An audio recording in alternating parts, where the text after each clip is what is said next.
Resistance flash butt welding. Resistance flash butt வெல்டிங்கின் கட்டுமானம் மற்றும் செயல்பாடு காண்பிக்கப்பட்டுள்ளது. நிலையான ஹெட், நகரும் ஹெட், காப்பர் அலாய் கிளாம்புகள்,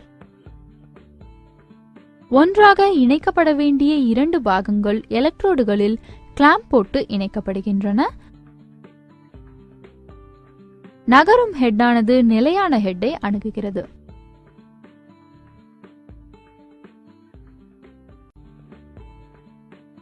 ஒரு பட்டிங் மேற்பரப்பு ஒன்றுக்கொன்று மிக நெருக்கமாக வந்து விரைவான சூடேற்றம் நிகழ்கிறது. இன்டர்ஃபேஸில் உள்ள மிக மெல்லிய அடுக்கு 2 பாகங்களிலும் உருகுகிறது மற்றும் விரைவாக ஒன்றாக அழுத்தப்படுகிறது.